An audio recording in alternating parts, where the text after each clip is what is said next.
Listo, David, dale. ¿Podemos continuar nosotros? Sí, profe. Ok, sí, ya, permítame, ya cierro este tema. Quería pues Profe, seguir Ok, dale, profe, profe, gracias. una pregunta.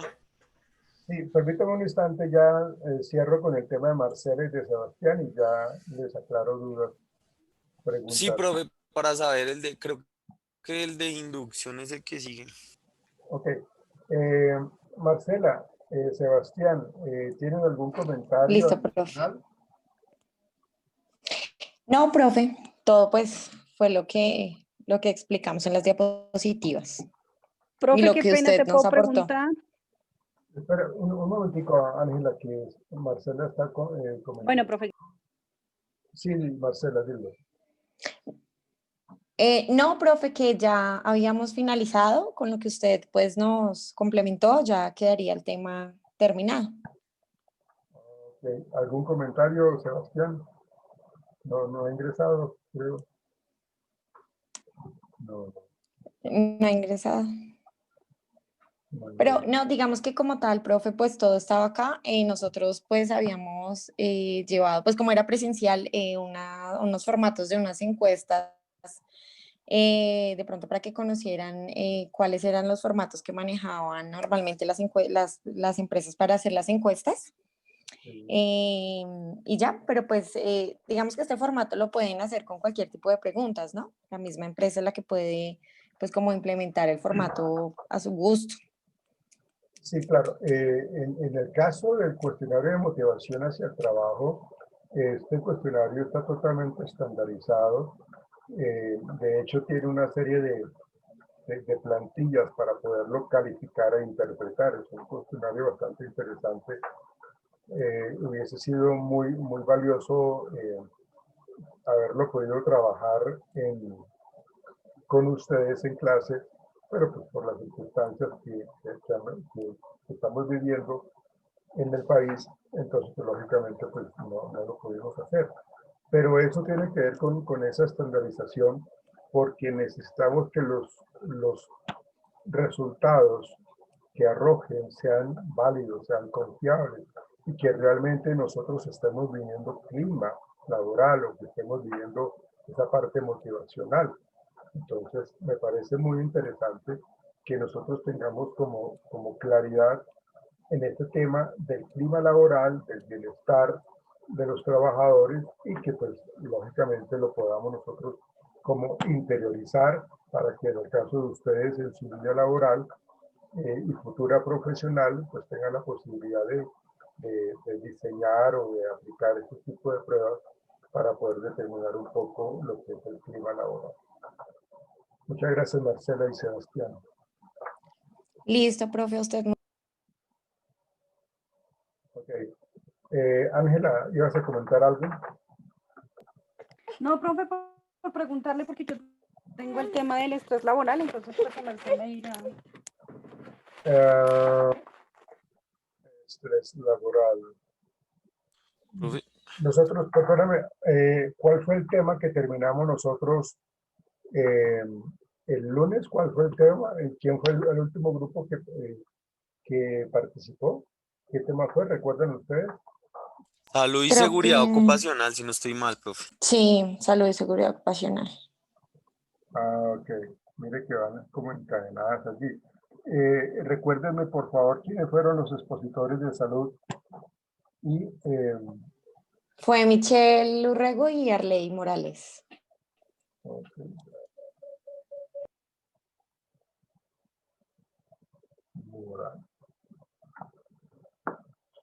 bien. Bueno, Ángela, sigue con el tema, me parece que es interesante que sigamos con esta línea, con el tema de estrés laboral, Listo. por favor. Profe, ¿me dejas compartir pantalla, por favor? Ah, sí, ya un instante porque de verdad que nos había sacado la pantalla, la plataforma.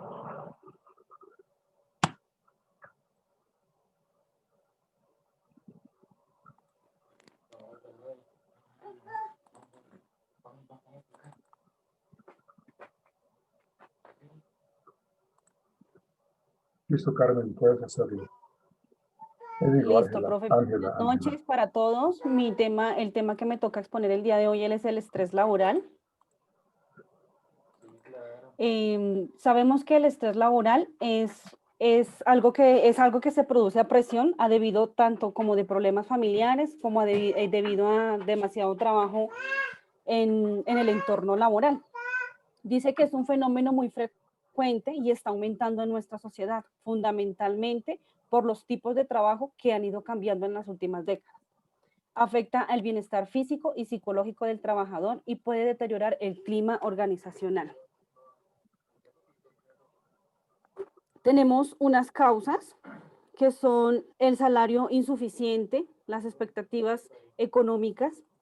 Venimos con el mobbing o acoso laboral debido al aporte del empresario. Venimos con las responsabilidades grandes, con mucha presión y con conflictos entre empleados. Las funciones contradictorias del trabajador también y las motivaciones deficientes, como la ausencia de incentivos. Te pregunto una cosa, Ángela, ¿cuáles son las funciones contradictorias del trabajador? ¿Cuáles son las funciones contradictorias del trabajador? Las que él no puede hacer, pues en mi parecer, profe. Explícate un poco más, Las por que él favor. no puede, o sea, las que él no puede hacer. Si yo soy operaria de máquina plana, profesor, me pongo en el caso de como empleada. Mi función es cerrar camiseta, profesor, y a mí me colocan a hacer otra función. Para mí esa función es contradictoria a mi función. Yo no la puedo hacer porque a mí no me han capacitado para eso. No, ok, ya, ok, listo, sí. Okay. Es mi punto de vista. Sí, sí, Tenemos, lo que aparte de pasa, las causas, perdóname, Ángela, lo que pasa es que cuando tú hablas de las funciones contradictorias, eh, está muy relacionado también como con la ambigüedad del cargo, ¿no? La ambigüedad del cargo ok, es precisamente que no sabemos hacia dónde tenemos que dirigirnos, qué es lo que tenemos que hacer, quieren mi jefe inmediato, o sea, cuando hay total ambigüedad, cuando no hay claridad en ese análisis de cargo, de ahí la importancia de que el cargo sea totalmente desglosado en lo que se requiere y lo que va a hacer un trabajador. Entonces, en la medida que nosotros tengamos bien establecido cuáles son mis funciones, cuáles son mis tareas, a quién debo darle informe o quién debe darle informe, en la medida que yo haga eso, bien, es porque realmente lo tengo claro. Entonces, tiene que ver con ok. esa disminución de la ambigüedad y que las funciones que están establecidas en el análisis del cargo sean las que me colocan a mí a cumplir, a realizar. Si estoy haciendo otro tipo de cosas, eso me puede generar lo que tú estás hablando del estrés laboral. Ok, profesor. Aparte de esas causas sobre el estrés laboral, también tenemos unas consecuencias debido al mal rendimiento global. Tendríamos un mal rendimiento global de la empresa, tendríamos un aumento del ausentismo, tanto por citas médicas, incapacidades, tendríamos mayores índices de accidentes, las situaciones de baja tienden a ser más prolongadas, puede aumentar los índices de jubilación anticipada y los costos de todos estos efectos suelen ser cuantiosos para la empresa. También estamos hablando de un síndrome bien llamado el síndrome del quemado, que es un trastorno emocional de creación reciente por el estrés causado en el trabajo y tanto por el estilo de vida del trabajador. Debido a este síndrome tenemos también unas causas y unos síntomas. Las causas vienen a ser las exigencias excesivas en el trabajo, las tensiones, tanto en la vida rutinaria del trabajo como en la vida familiar del empleador. Y los síntomas vienen a ser dolor de cabeza, estamos hablando de un insomnio, comunicación deficiente, aburrimiento e impaciencia e irritabilidad.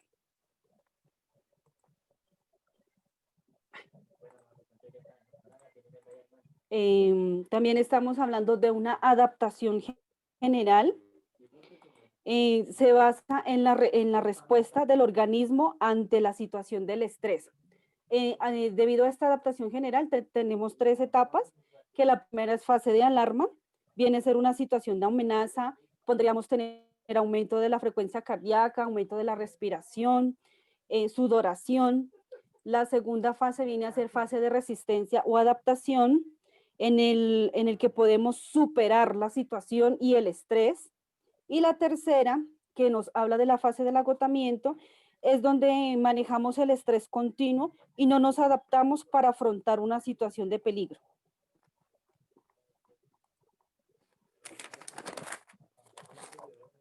Debido a eso, tenemos también la ansiedad.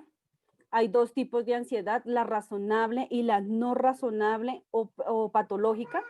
Decimos que la ansiedad razonable es una situación peligrosa donde podríamos echar a correr. Y en la ansiedad no razonable o patológica es donde nos imaginamos en situaciones peligrosas e irreales donde el cerebro nos juega una mala pasada. Las causas de la ansiedad, aclarando que el trabajo no es en sí malo, ya que las causas de esta ansiedad se pueden producir de distintas maneras, bien sea por problemas familiares, bien sea por problemas personales con la pareja, en fin. Entonces, debido a esto, tenemos una comunicación escasa, horarios demasiado estrictos y poco flexibles, tareas poco claras, confusas o incoherentes, mobbing o acoso laboral, mala relación con nuestro jefe o algún compañero. Y los síntomas de la ansiedad tenemos 3 tipos, que son los físicos, los psicológicos y los sociales. En los físicos nos podrían dar taquicardia, sudoración, como lo había dicho anteriormente. En los psicológicos es una constante amenaza de pérdida de memoria, ansiedad, sensación de amenaza o peligro. Y en las sociales nos podríamos aislar y con temor excesivo. El contexto laboral, para nadie es un secreto, profesor, que desde hace mucho tiempo atrás, hace unos años atrás, el entorno del trabajador, de los empleos, ha venido aumentando anteriormente por jornadas laborales extensivas, por el poco sueldo que uno devenga. Y ya que debido a eso nos desenvolvemos, la competencia y la exigencia en el mundo ha sido bastante grande. Por parte de eso tenemos presión, parte de la cotidianidad laboral, en donde el estrés forma parte, y a eso bien llamado se le llama una enfermedad laboral. Aquí tenemos las técnicas para manejar el estrés. Dice aprender a decir que no.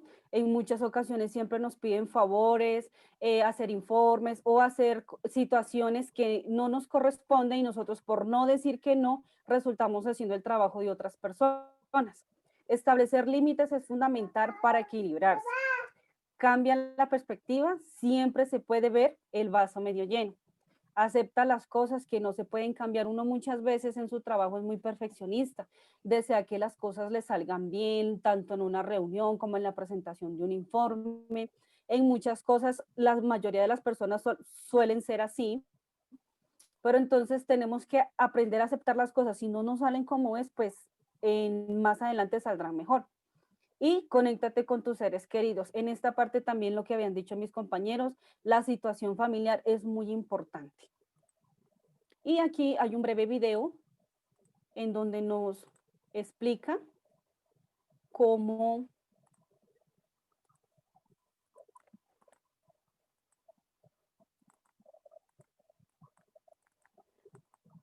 llevar el estrés laboral. Que no te lo reproduce, tienes que copiarlo.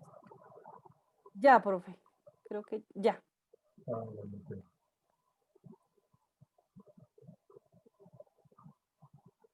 ¿Sí lo escuchan, profe? No, es que creo que tienes que dejarlo ahí en el escritorio de tu computador. Que lo tienes que tener ya listo para que corra. Ok, profe, yo les puedo enviar el link al Zoom para que lo puedan ver.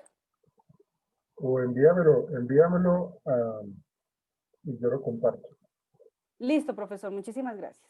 Ok, cópialo y envíalo. Listo, profesor, ya se lo envío.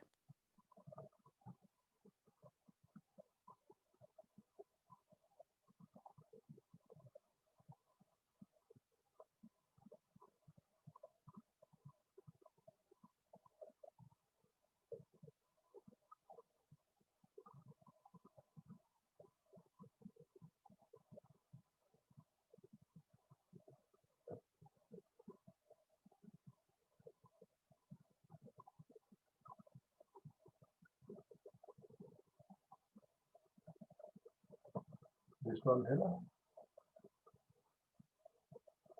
Profe, dame 2 segunditos, por favor.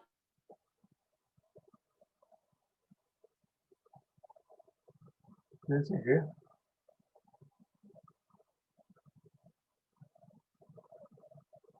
Yo, profe, seguimos los del proceso de inducción de Ok, personal.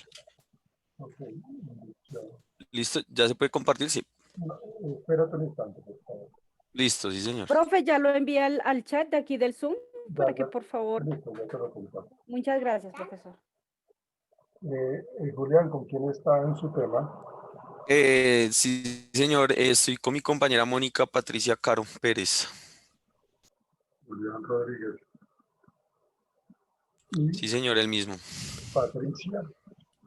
Mónica Buenas Patricia. noches, profe. Sí, señor. Mónica. Pues, ya les doy entonces, permítame, vamos a compartir el Sí, señor. que nos dio, quien nos compartió Ángel.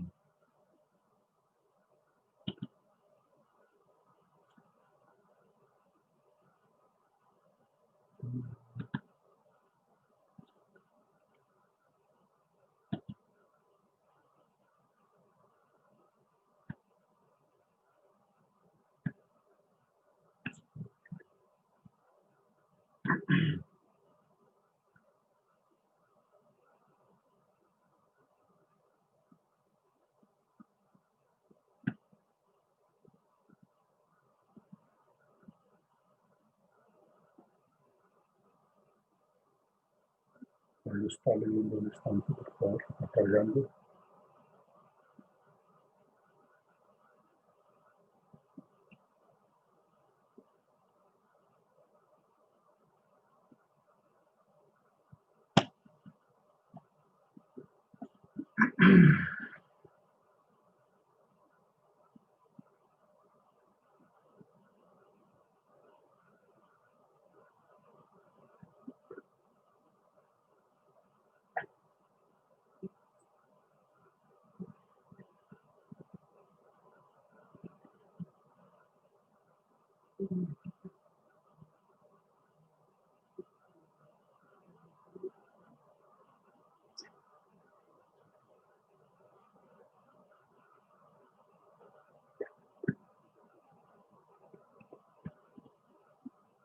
Entonces, permítanme.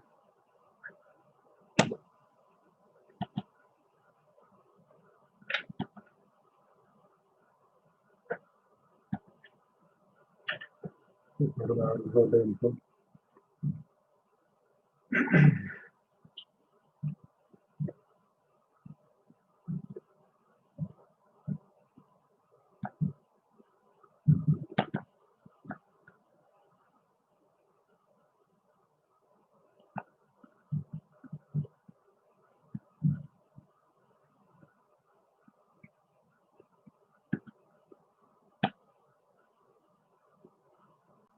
Creo que ya están viendo la pantalla, ¿verdad? Sí, profesor. Ok. Entonces,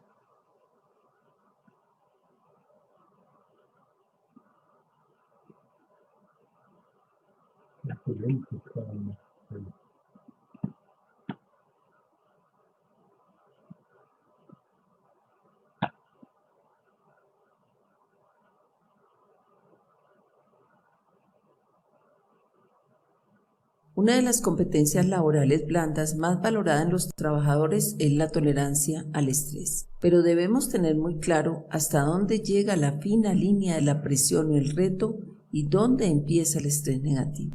Entonces revisemos primero qué es el estrés. Es la reacción que puede tener el individuo ante exigencias y presiones laborales que no se ajustan a sus conocimientos, ni a sus capacidades, ni a sus recursos y características propias, poniéndose en prueba su estrategia para afrontar la situación. Cuando esta presión se hace excesiva o resulta difícil de controlar, se presenta el estrés negativo, afectando la salud de los trabajadores y los resultados de la empresa. Según las evaluaciones de riesgos psicosociales desde el año 2014 en nuestra organización, en una importante mayoría de empresas se determina que más del 40% de la población de los trabajadores encuestados presenta síntomas de estrés alto y muy alto. Por esta razón, es necesario levantar el perfil de estrés de todos los candidatos a puestos de trabajo que requieran tolerancia al estrés y a los trabajadores afectados que su médico ocupacional determine.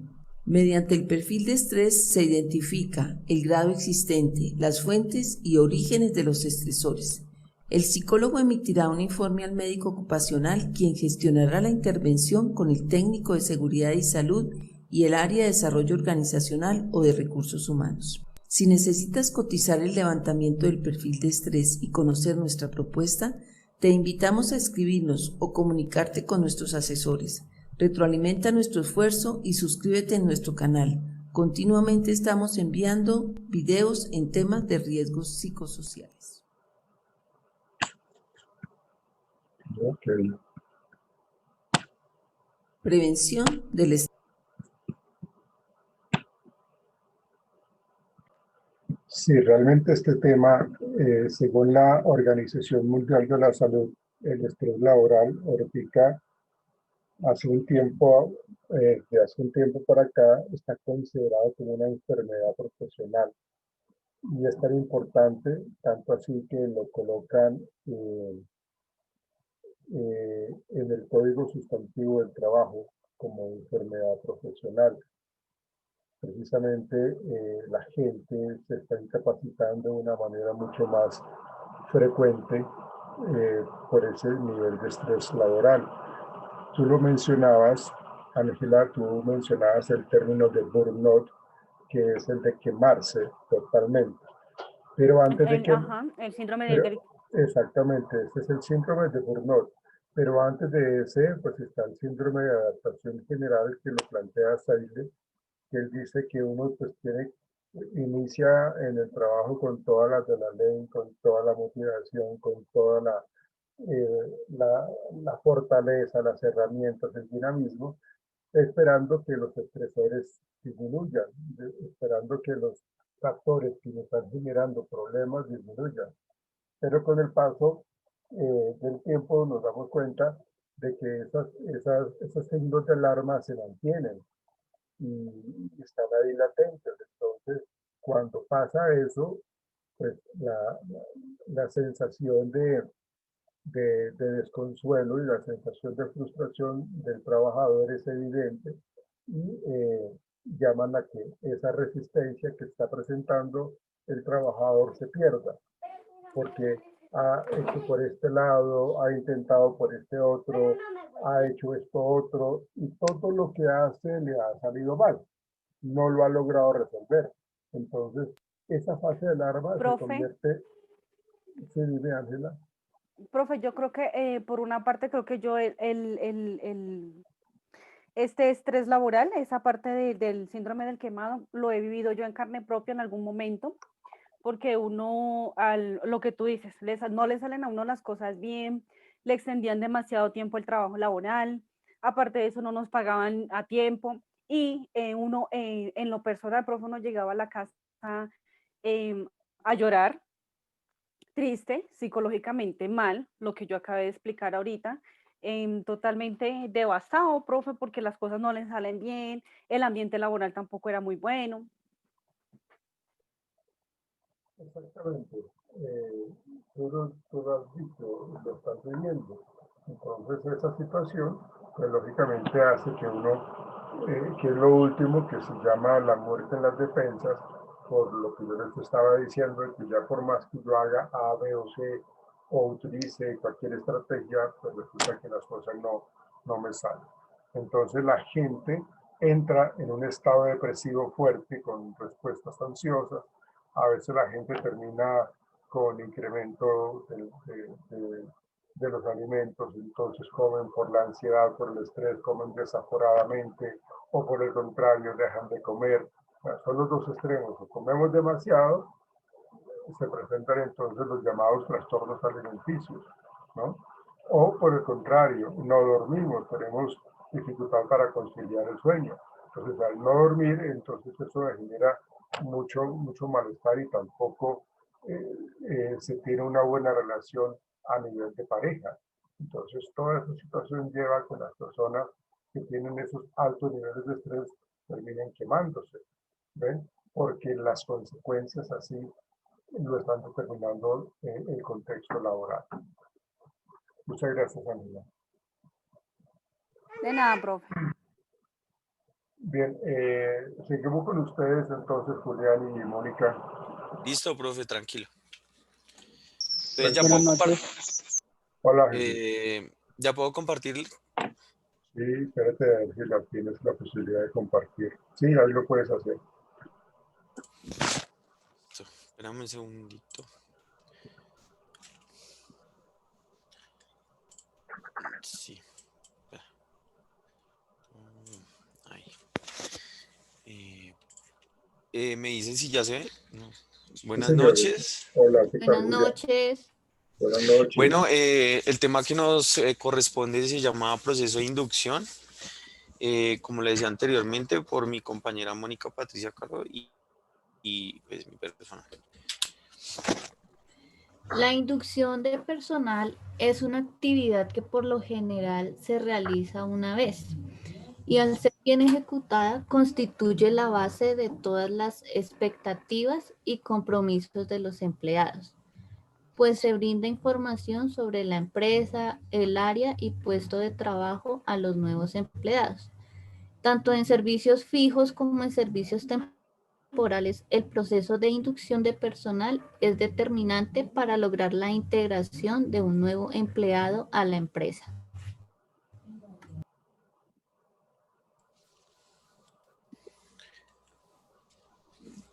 Bueno, la importancia de la inducción de personal se puede decir que permite pues, reducir la ansiedad natural asociada con el proceso de ingreso o de adquisición de nuevas responsabilidades. También da la oportunidad de orientar positivamente el interés y la voluntad de aprender a la persona que ingresa a la organización y ocupa un nuevo cargo o responsabilidades dentro de la misma. También facilita una armonía, acople entre necesidades individuales y condiciones que ofrece la empresa para satisfacerla. Reduce la rotación de personal, acelera el proceso de integración también. La inducción tiene como objetivo dar a conocer información básica del funcionamiento de la empresa, brindando una orientación general sobre las funciones que va a desempeñar el empleado dentro de la empresa, los fines o razón social de la empresa, la organización jerárquica de la empresa, la historia, misión, visión, políticas de la empresa y reglamento interno.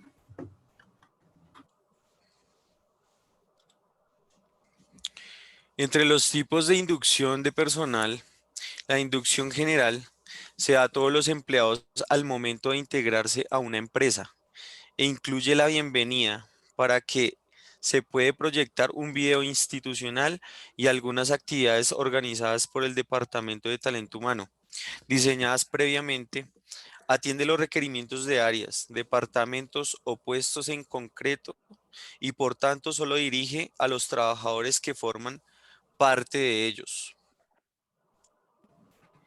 Dentro de los tipos de inducción también encontramos la inducción específica. Esta la ejecuta el supervisor o jefe inmediato, el cual brinda toda la información del cargo que va a desempeñar el nuevo empleado. Además, se presentan los objetivos del área de trabajo, se hace una presentación del nuevo empleado con todo el equipo de trabajo, se da un recorrido por las instalaciones de la empresa y finalmente se hace la entrega de los implementos y materiales para que pueda desarrollar sus funciones, como por ejemplo el computador, esferos, marcadores y demás implementos. Bueno, entre las etapas de la inducción de personal, pues está la presentación, inducción al puesto y el seguimiento. Dentro de la presentación se proporciona una información general acerca de la compañía, la visión panorámica de la organización, políticas generales de personal, indicaciones sobre disciplina, prestaciones sociales a las que se tiene el derecho.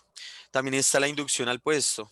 Incluye orientación general a todo el ambiente de trabajo. Las actividades que se cubren en esta etapa son los requerimientos del puesto, la seguridad, una visita por el Departamento del Talento Humano para que el empleado lo conozca, una sesión de preguntas, respuestas y presentaciones a los otros empleados.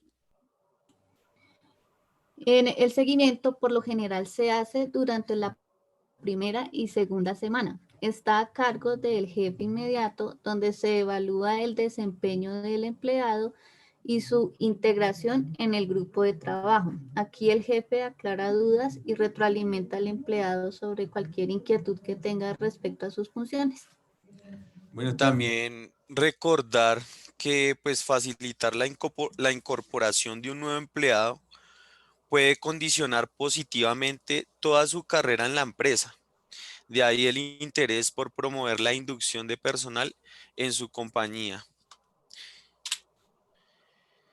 Esta es una frase, profe, que pues quiero pues leerles a todos. Una buena inducción es vital para finalizar exitosamente el proceso de selección, ya que esto dependerá de la adaptación y desempeño de los nuevos integrantes de la organización. Muchas gracias. A ustedes, gracias. Quiero hacerles una preguntita a ustedes dos muchachos, señorita Patricia y Julián. Señor. Sí, señor. ¿Inducción es lo mismo que capacitación o no? No, profe, digamos que el tema de inducción es, digamos, la bienvenida a los nuevos empleados y también como el conocimiento de la empresa, de la historia de ellos, de la función que ellos cumplen, de la visión, misión, los objetivos que tiene la empresa.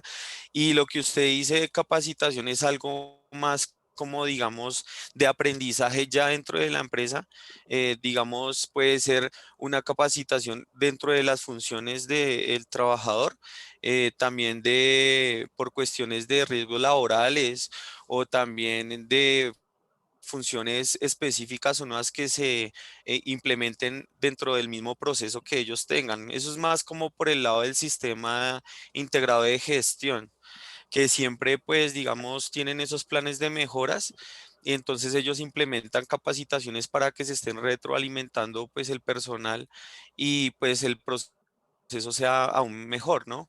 Pienso yo, profesor.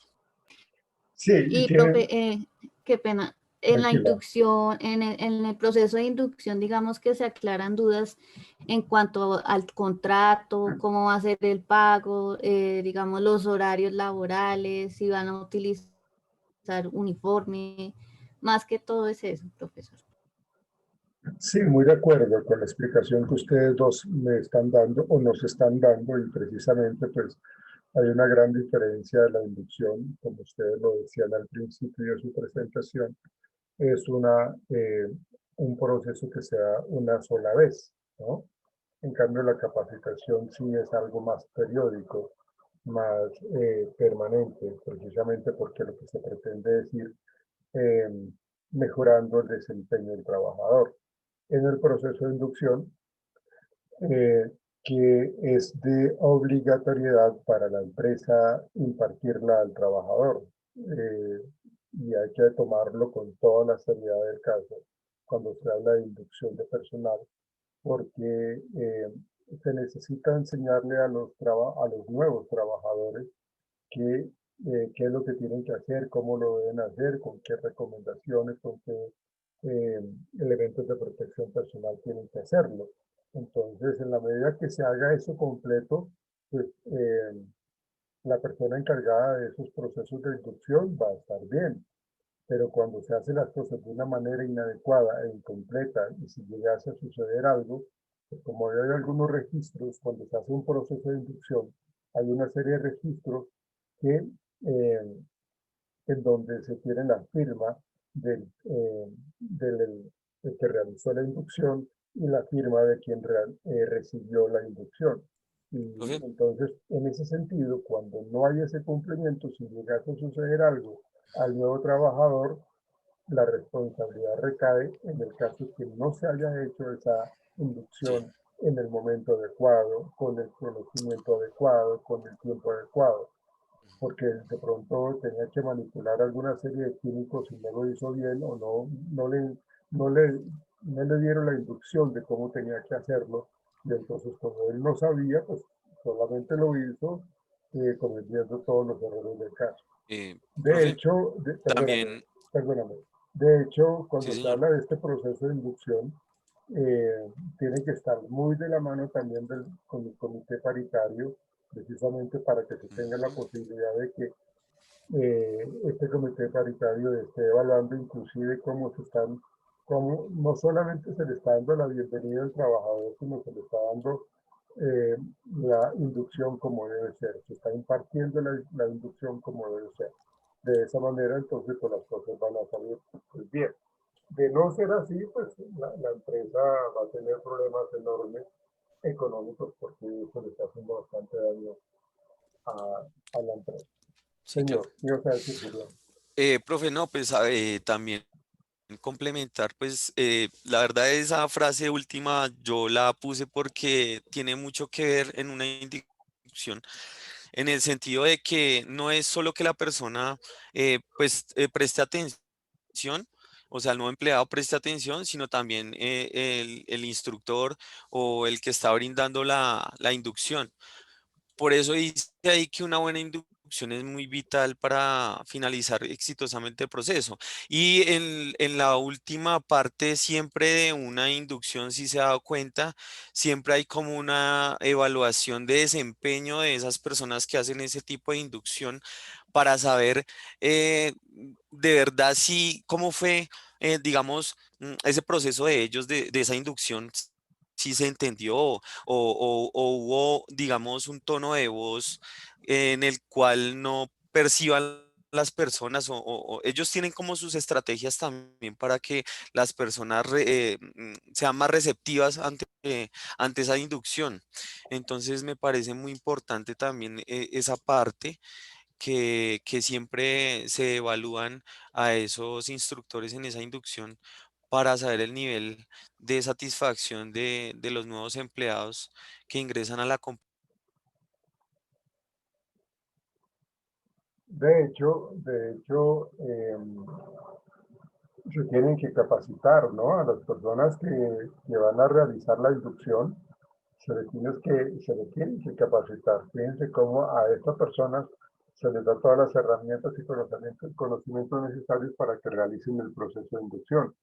O sea, no pueden hacerlo de una manera como desorganizada, como arbitraria, diciendo las cosas de una manera desordenada, ¿no? Por el contrario, tiene que generarse por eso se habla de proceso de inducción, ¿no? Entonces, una vez ya ha pasado todo el proceso de selección y ya firmó contrato, pues ahí se tiene que hacer ese proceso de inducción. Pero a estas personas se les tiene que capacitar para que se paren frente a los nuevos trabajadores y demuestren conocimiento, demuestren seguridad, demuestren que lo están haciendo perfectamente. Muchas gracias, muchachos. Bueno, gracias a todos.